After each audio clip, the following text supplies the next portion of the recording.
पद्म पुराण की कथा, वो जो राजा था ना, राजा को उसने बता दिया था और वो फिर अपने नगर में प्रवेश करता हुआ चला गया। उसकी किलाबंदी कर दी थी उसने, और वो वहाँ से सिंहोदर आ गया। अब सिंहोदर आया, उसने देखा कि तो आया नहीं अभी तक और रास्ते में भी नहीं मिला, इसको और गुस्सा चढ़ा। तो उसने कहा अब तो इसके खेर नहीं इसकी, हम इसके ऊपर नगर के ऊपर आक्रमण करेंगे। और नगर के ऊपर आक्रमण करने के लिए वो आया, लेकिन इसका जो नगर था दुर्भेद्य, बहुत पक्का मजबूत, और उसकी सब चौकसी जो थी वो भी अच्छी थी। यद्यपि सिंहोदर की सेना बहुत बड़ी थी, वैसे ही लड़ेंगे तो जीतना तो सिंहोदर को ही है, नो डाउट। लेकिन उसने सोचा कि अपनी सेना की भी क्षति होगी, अपने लोग भी मारे जाएंगे और टाइम भी लगेगा, तो थोड़ा सा दूसरा उपाय करते हैं अपन। तो उसने क्या किया कि वो जो किला था उस किले के बाहर एक छावनी पूरी बना दी, सेना रखवा दी, और पहले सोचा शांति शांति, मतलब ऐसे ही साम दाम दंड भेद होता है ना, बिना मारे काम चल जाए तो सांप भी मर जाए और लाठी भी ना टूटे, तो ऐसा वाले काम से उसने दूध भेजा। किसके पास? वज्रकर्ण के पास। सिंहोदर तो ये है ना, वज्रकर्ण के पास दूध को भेजा कि उसको बुला के लाओ, उसको बोलो जा करके। तो दूध गया इठलाता हुआ, गर्व से भरा हुआ। कस्तान निवारयति संचरतो यथेष्टम, जिसको अपने मालिक का गर्व हो तो वो हर कहीं चेष्टा करता है। वो गया जा कर के बोला, अब जैसा बोलते ना, जैसा सिखाता है वैसे बोलेगा वो, उसकी खुद की कोई बोली नहीं है। उसको राजा का बल मिला हुआ हो तो आगे आगे बोलेगा ए वज्रकर्ण, ऐसा बोलेगा। राजा बोले तो वज्रकर्ण महाराज, ऐसा बोलेगा। वो और सिखा दे, हे स्वामी, हमारे मालिक ने आपको नमस्कार पहुंचवाया है, आपके लिए बहुत अच्छी बातें कही है। तो वो किसकी बोली है? राजा की। राजा की है। वो मैसेज की कोई खुद की नहीं है। ऐसे जितने जगत के लोग हैं, ये आप बोले ए इधर आ, ऐसा ही बोल सकता है, और इधर आओ ऐसे ही बोल सकते हैं। अरे मेरे प्यारे भैया बैठो तो सही आराम से, ऐसा ही बोल सकते हो। तो ये कैसे बोल रहे हैं ऐसा? ये तो दूत है, दूत। ये तो जो उदय है ना, उदय रूपी राजा, वो करवा रहा है, वो बोलता है। तो उदय ने जैसा बोला है वैसा बोल रहे, वो बोलेगा, व्यक्ति बोलेगा। व्यक्ति कैसे बोलेगा? व्यक्ति दूत है। बाहरी चीज़ जितनी भी दिख रही है आपको, ये सब दूत सामग्री है, और मूल में उसके पीछे भेजने वाला राजा दूसरा है। वो कौन है? आपका ही कर्म का उदय। मतलब यहीं से एक दूत निकला, सॉरी, राजा ने इंस्ट्रक्शन दी, दूत वहाँ समझ गया, उसने आकर के आत्मा को बोला, जीव को बोला, ए ऐसे कैसे कर रहे हो, कुछ भी जो भी कथन है। दूत वाली व्यवस्था बिल्कुल कर्म को बताती है। तो दूत याद रहे ना तो अपने को शांति रहे, और अपने को लगे यही कह रहा, इधर दूत तू कह रहा तेरा सिर गरम कर दूंगा, तो मूर्ख आदमी है, इसको नहीं पता क्या व्यवस्था है। तो वो आया दूत इठलाता हुआ गर्वित, ए वज्रकर्ण, हमारे स्वामी ने तुम्हारे लिए आदेश दिया है कि तुम शीघ्र आकर के उसके चरणों में प्रणाम करो।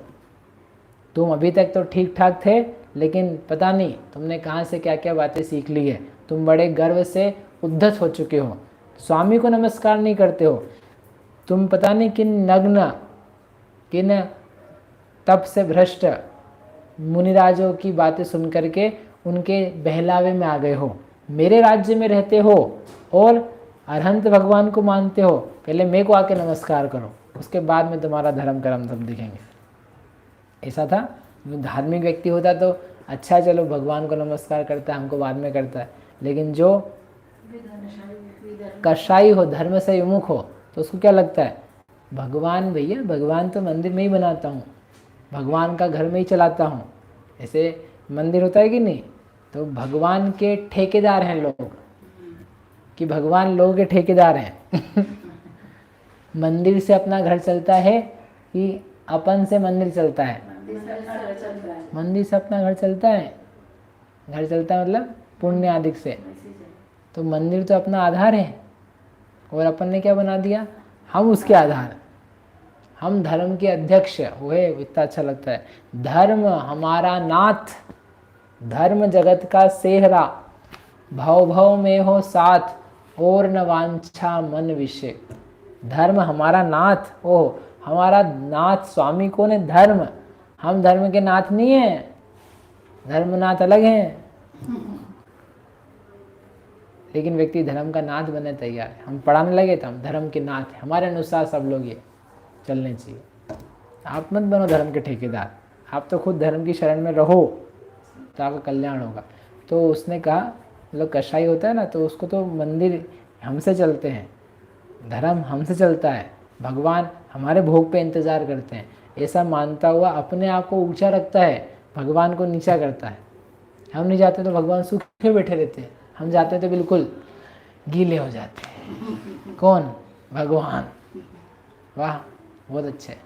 तुम जाते हो तो भगवान तो गीले सूखे नहीं, जो हैं वही हैं। भगवान में जल नहीं है, भगवान में भगवान ही है। भगवान को कैसे गीला करोगे? जल ही गीला है, जल ही गीला था। भगवान गीले नहीं है और ना सूखे। आके परिणाम भिगाने लायक हैं, भीगते हैं कि नहीं आप जानो। तो वो ऐसा राजा था, तो उस राजा ने कहा ये तुम अरहंत की उपासना करते हो, उनकी बाद में करना, पहले मेरी आके करो, फिर अपन निपटेंगे। इसलिए तुम्हें तत्काल आदेश है कि तुम हमारे चरणों में आओ, नहीं तो तुम्हारा दल बल सहित हम तुम्हारे पूरे नगर को भ्रष्ट करेंगे, तुम्हारा वध हो जाएगा और तुम्हारी कोई शक्ति नहीं है। तुम हमारे राज्य का दिया हुआ उपभोग करते हो, हमने दिया तुम्हें राज्य और तुम हमारे पीछे सामने नहीं आ रहे हो। ये तुम्हारी बड़ी धृष्टता है, उद्दंडता है, तुम दंड के पात्र हो। ऐसा कहा है, आप चलो बिहार।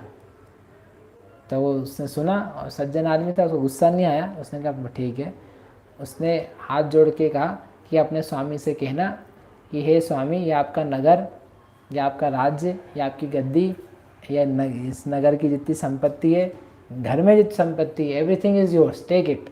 बस मुझे और मेरी पत्नी को धर्म पालन की आज्ञा दीजिए, हम अभी इस नगर से चले जाएंगे। बोलो कितनी बड़ी बात है। और ऐसा नहीं नहीं हम नहीं मानेंगे और आप थोड़ा मानो, हमें नहीं, हमको राज्य नहीं चाहिए। वो तो हम थे पद पे, हम क्या कर सकते थे?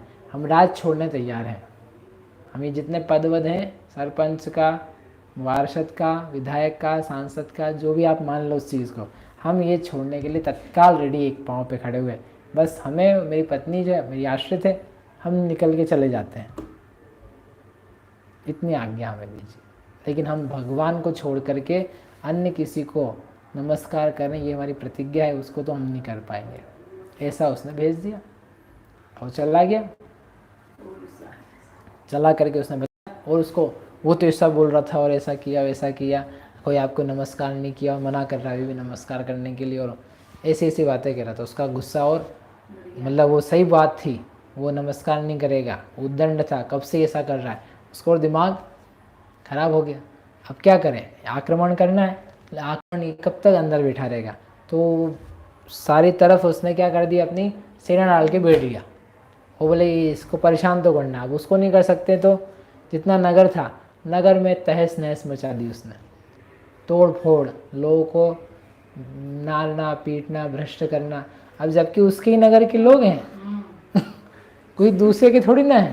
भाई तेरा ही उज्जैन नगर है, उज्जैन नगर का एक साइट है, अब उसमें वो आदमी राज कर रहा है, तो राज वो अंदर बैठा है उसके किले में, और तुम बाहर प्रजा को हैरान कर रहे हो, तो तुम्हारी प्रजा है। लेकिन उसको गुस्सा चढ़ता है तो आदमी को दिखता थोड़ी ना है। जैसे गुस्सा आता है तो उठाया बर्तन और ये फेंका बाहर, तो किसका फेंका? तुम्हारा ही बर्तन था। नहीं, हमने चौके का फेंका है, अपना नहीं। तो चौका किसका था? चौके का सामान किसका आया था?